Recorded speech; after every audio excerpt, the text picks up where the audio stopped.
My name's David Parker, and you are listening to CFRC 101.9 FM in Kingston. Okay, we are live here in the CFRC studios. Studio A, CFRC, we're doing a live session. I'm Rue, and I'm here with David Parker. Hello. Hi, Rue. Hi, it's nice to be here. Thanks for having me. I'm really glad you're here. Yeah. So I don't know if you're performing right now as David Parker or Slow Man Tofu, but if you could just give our listeners a little background into the music you make and sort of what the whole vibe and sound of it really is. Oh, good question. Okay, well, yeah, I go by David Parker, but I perform sometimes as Slow Man Tofu, and I've released some albums as Slow Man Tofu, and that's my handle on some social media. But it's been a while. Like 2020 was the last year. 2020 was the last year I released a Slow Man Tofu album. It's more singer-songwriter. Like I sing, I'm often playing the guitar, and I like to have a band. Yeah, so it's been a few years. I've been doing other things. I also play music as David Parker, and a lot of work with ensembles, like other people's, sometimes solo, a bit more increasingly solo in the last year or two. So I've been going by David Parker lately, just to try to stay consistent so that it doesn't like keep switching back and forth. But that doesn't mean there's not some concert in the future of Slow Man Tofu. It could happen. Like last year I did one at the Wolf Island Hotel. It was tons of fun. So, it could happen again, but it's not the immediate plans. The immediate plan is to stick as David Parker. Okay. And David Parker is the one that performs all this experimental drone-like stuff. So tell us a bit about how you kind of got interested in that field, because it is very different from the almost folky stuff that you do as Slow Man Tofu. Yeah, it's super different. I like to make all kinds of music, but these are two genres that I end up falling into for some reason or another. I guess I listen to a lot of singer-songwriter, but I also listen to a lot of drone, ambient, electronic, experimental, improvised music. And so I end up playing a lot of that. And was the question, how did I get into it? Yeah, how do you kind of make that jump as well? Oh, well, I mean, that's something I think about actually kind of a lot. And how do I break down the barriers of these genres to be able to kind of make whatever music in the moment or feels right for the context of whoever I'm playing with or whatever the particular environment is. I think a lot about that and think a lot about trying to be creative in the moment during performance as well as during recording. So I have gone to recording studios with an idea of what I want to do, but I often also go with no idea, like only a loose idea where there's a lot of like parts that will get filled in the moment. I like to work that way. So I think that approach lends itself to drone and instrumental music and improvised music a bit more than the singer-songwriter stuff, but that doesn't mean it can't all integrate. So I like to think about it holistically too, and not compartmentalize it so much, but it is, I think, somewhat inevitable that it gets compartmentalized, at least to help explain to people what it is you're doing. Like they're just going to understand better if you say, oh, well, I play drone music or something. Like they're just going to get it a bit more. Yeah, I feel there are definitely aspects of being in a kind of instrument-based band and collaborating with people that bleed into your David Parker work as well. And I wanted to talk about the album that you put out earlier this year in March, which is Mathur. And that as well, while you have these long experimental drones going on them, there are also remixes on that. So I guess that is one way of sort of collaborating with people. Tell me a bit about the album first, because I don't want to jump too far ahead. I want to ask you about the album as well. How did that come about? Because there's a pretty interesting story behind it. Yeah. Oh, I love that album. Oh, geez, where did it start? Well, I mean, I had a kid in 2019, and then the pandemic happened in 2020. I think I started working on that January. No, I know for sure. I started January 2021. The title comes from a mushroom. Witch's butter is a type of bright orange mushroom that grows on logs. And my kid is really into mushrooms. We had some mushroom books and that we would read to him, and we would go to my parents' cottage, which we spent a lot of time at during the pandemic. in the summers, and like just explore mushrooms and take photos of them and learn about them. And so that's part of the inspiration behind Which Is Better. And there's a lot of musical inspiration that comes from bands like Sun O, and there's a guitarist named Jenks Miller who was a big influence for me for that album. I was building a home studio at the time, and just kind of like, it was freezing cold. It's in this our unheated basement, and so I could only do like an hour or two a week. I'm embellishing maybe, but no, this is true. This is true. Maybe I'm trying to make it more dramatic than it was. Like, I wasn't freezing cold, but it was really cold. So I would just track stuff on top of other stuff, like lay down like a 10-minute piece. On like starting out on basses, I played the upright bass for a long time. So I started like bowing the upright bass just for like 10 minutes on a note or two, and then layer distorted guitars, like a lot of electric guitars, kind of with the approach of what's called, like, some people call maximalism, which is a term I borrow from Sun-O, but maybe it comes from other genres as well, where you just like it sounds like the gain is cranked, like things are really loud, even if they actually weren't in the recording studio. But yeah, it sound like they're really loud. And then played a lot of synths as well. That's when I started discovering and playing and learning how to play synths. My voice, bowed instruments, like just whatever I had at hand.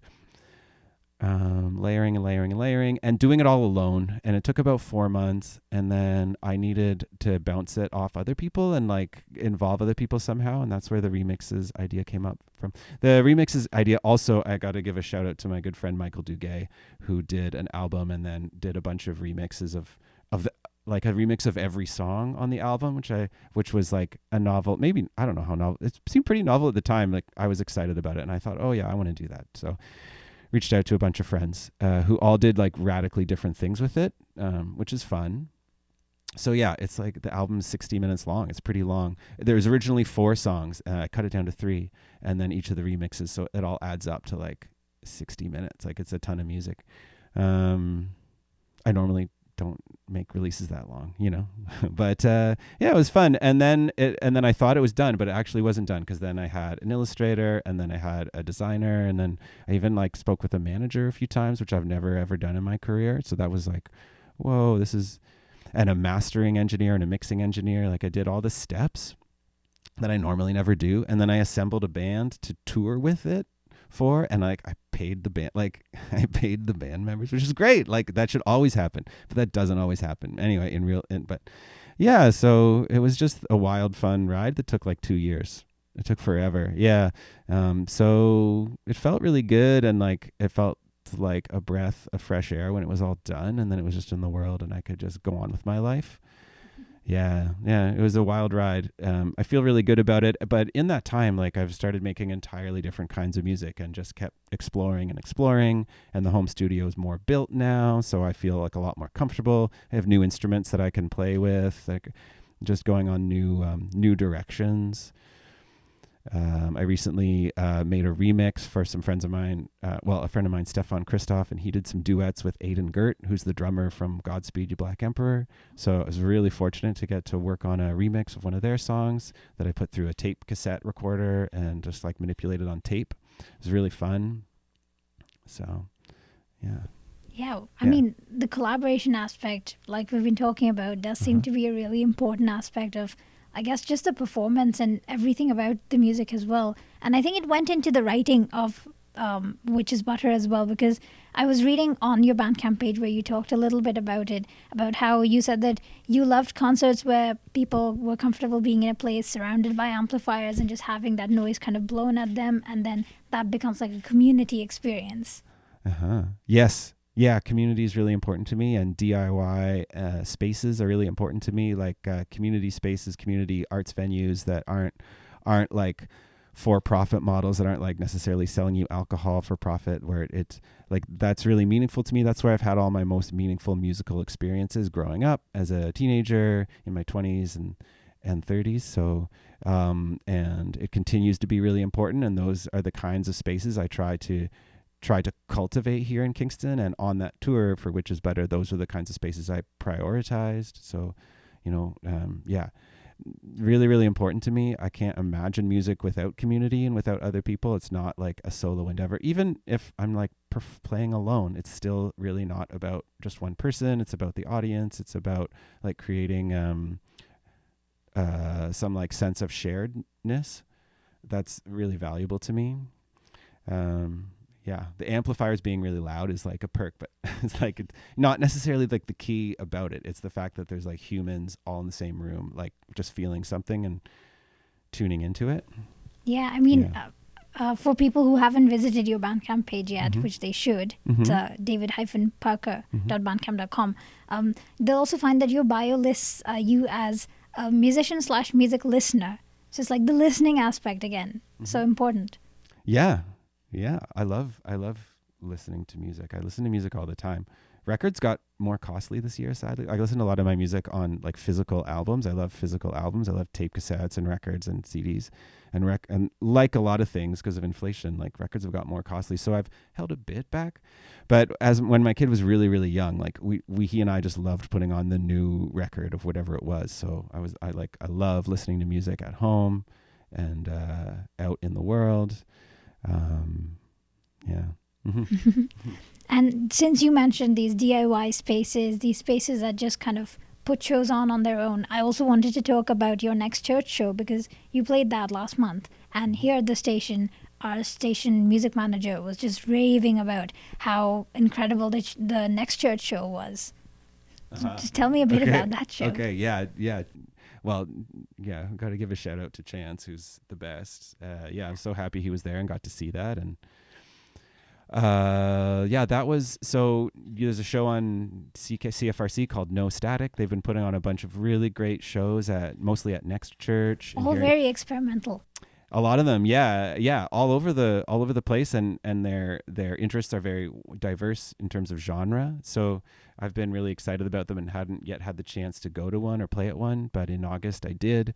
Mike had assembled a noise night featuring a bunch of musicians, some from Halifax, Calgary, and Ottawa, and then I was playing as well here from Kingston.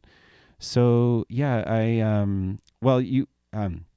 so this summer, I learned a technique of playing music from Matt Rogalski and one of his students, his former students, called No Input Mixing Board, which is a kind of an instrument, which is where you take a mixing board and you plug all the outputs into the different inputs and turn up the gain, and it creates feedback loops of like basically noise that are like really complex tonally. Like there's all sorts of rhythmic patterns you can create, and pitches, like the entire range of pitches, and weird stuttering patterns. I learned how to play this summer on what's called a star network, which is kind of like the same principle as a no input mixing board, from Dmitry Georgaras, who is a former student of Matt Rogalski's, who's a prof here at Queen's. And I performed it in a group. It's a composition from the 1970s called Star Networks at the Singing Point. And you have to get it to the singing the cue is that you have to like get them all to the singing point where they start creating this rhythmic like stuttering pattern that's not consistent. Okay. And 5 people do it or more, and you all do it at once. And then while some people are playing, other people are finding new patterns, and it was so fun and liberating. And I was like, how do I do this at home? And they're like, you can make a no input mixing board. So I took my mixing board, I did it. It was so fun. And I started looping it into my cassette recorder. And then at the same time, Mikey asked me to perform. I'm like, oh, I should just perform this. This is great. And originally I asked Liam Cole, who's a great friend and a drummer, to play it with me. And he was like, yeah, let's do that with drums. But then he couldn't make it. So I just did a solo, and it was a ton of fun. And it sounds like it would fit right into the whole Next Church vibe. Yeah. But, you mentioned Professor Matt, who I took a course with last year. I was in his electroacoustic experimental music class. But that kind of opened the doors for me as well to just see how much of an experimental scene there is in Kingston. Yeah. How have you found it? There actually is. Sometimes Yeah, there is. Like, what can I say about it? Oh, geez. Well, there's performers. There's like an audience for it. Sometimes it's a bit invisible. Like sometimes you might not know it's there because maybe nothing's going on in that particular moment. So if you walked around, you like wouldn't see a poster for an experimental music show, and so you might feel like, oh, that's not there, but it actually is. And for me, I've lived in Kingston, I think, like around 11 years. Um, um, it comes and goes with the existence of DIY venues. So, for example, when I got here, there was the Artel, and then it was really clear that there was a scene for that kind of music. Then when the Artel went away, it wasn't clear. Like you couldn't necessarily find an event where that music was being performed or presented. And then I was involved for a while with the 12 Cat Arts Collective, which had a very short life around 2018. And it was at the NGB studios, and we put on all kinds of great shows. And then once again, suddenly it all was happening again. Like there was metal shows and noise shows and weird, just like kind of crazy shows that, I mean, that's maybe not the right word, but just wild shows, fun shows that are just so different, that aren't the normal thing. It's not the bar scene. Yeah, so venues come and go. Like when the Hotel Wolf Island started, like it seemed like there was kind of neat things happening there, and there still are lots of neat things happening there. And I've been programming concerts with a collective, and it's called the Here Concert and Workshop Series. We've been doing one thing a month for a few months, and we'll be doing it for the rest of this year. So we're doing that, and then Mikey and No Static and Chance, they're all doing great work where, yeah, this is happening again. Because that's the thing, it's not always happening, but when there's a few motivated organizers, when there's a space where it can happen that's affordable, where musicians can earn, like touring musicians can earn just at least a little bit of money for their gas or whatever, to complete a tour, to fill in a night. Like it can work really well because we're so well situated between Montreal, Toronto, Ottawa, that there's actually the halfway to everywhere thing. Yeah, so things can happen here. But for me, it really relies on that venue, on that, and I'm still thinking about it. Like we still don't have like the perfect venue. Like there's still, everything has its own, you know what I mean? Like it's that this space, affordable space, like artist focused spaces where it's not prohibitively costly to throw a show. That's the goal. That's the dream always. For sure. And so the way we normally do this is we'll have like a bit of talk, and then we'll come and play a song. But obviously your pieces are a bit more of like longer pieces that people just kind of need to get themselves immersed in. So you're going to play most of the rest of the half hour that we have. But before we start that, I'll let you introduce your piece and everything and tell me anything you need our listeners to know about it. But I also wanted to talk about this sort of storytelling aspect, because whether it's the folk songs or all these like your latest album and all the other work that has a really kind of storytelling aim and theme to it in one way or the other, the storytelling aspect seems to be really important to you. Oh, yeah. Yes, it is. How do I encapsulate that? It's hard to be able to present what I'm about to do because it's very organic. It's really just like whatever emotion is in my heart, I'm going to try to make it manifest in sound and physical sound. There's not necessarily like but there are concepts behind it. And I'm working on a new release. It's called Emotional Research. So maybe that's a good way to kind of preface what I'm about to do. So I think often when I'm making music, I'm researching, like trying to dig into like, what am I feeling and how could that be expressed? And then I guess maybe I'll just leave it at, maybe that's saying enough, because I don't always dig. Well, okay, I'll say one other thing too. Like I am releasing a series of small run releases on tape cassette, and the series is called Music versus Capitalism. So maybe that's another important thing that I could kind of at least touch on, which is a really foundational kind of concept behind a lot of what I'm doing. How can I ask myself questions without necessarily knowing the answer, and the questions go along the lines of, how could I make music? How can, in making music or taking in music as a listener, could I exist outside of the constraints of living in capitalism, where we're our wage labor, like we're exploited. Like it's hard to live outside of exploitation or outside of like anxiety related to money, and like labor and our way of being in the world. I don't know, like it's sort of hard to touch on, but if I could, like, maybe that answers, maybe that's it, or maybe that's not it, but that's Yeah, kind of that the makes best. sense. That makes sense. And Yeah. like I know a lot of music does kind of put their thoughts, feelings, Mhm. conceptions, Mm-hmm. anger, whatever it might be, into music behind that. Mm-hmm. So basically, this is sort of improvised. And Yeah. were the session being recorded a different day, it could have been a completely different piece. Mm-hmm. Yeah. Yeah. Maybe it would have sounded somewhat alike, but yeah. I don't have like a script going into it. I'm just gonna play this synthesizer and this delay pedal, and I might sing a little bit, or that's all I know. Very excited for this. Oh, good.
Okay, wow, that was amazing. Thank you. And to wrap up, though, I forgot to ask you. You've got shows coming up that people can see you at.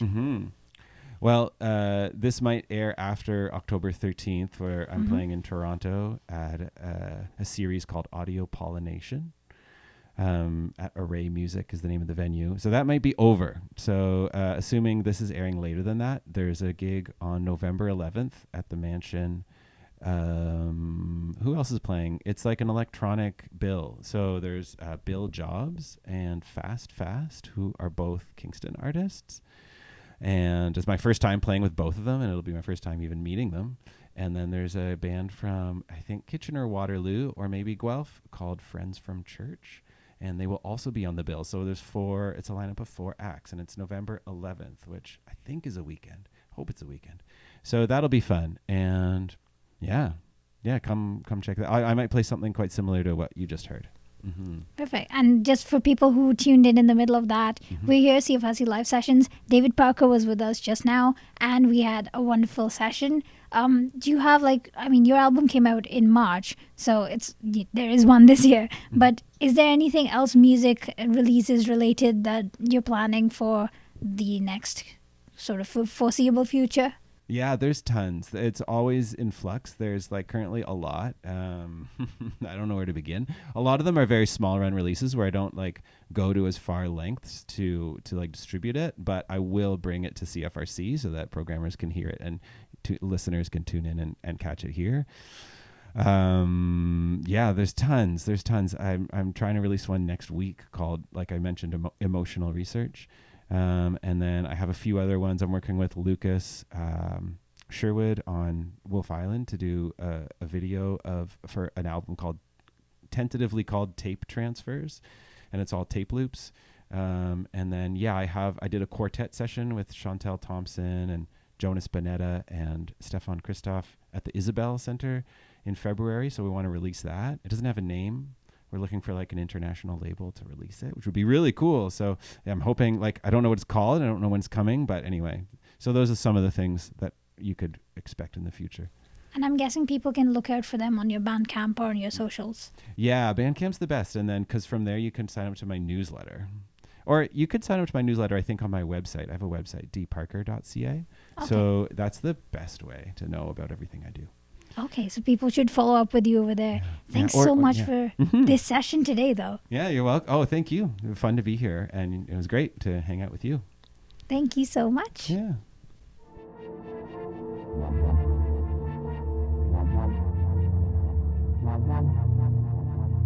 Wow.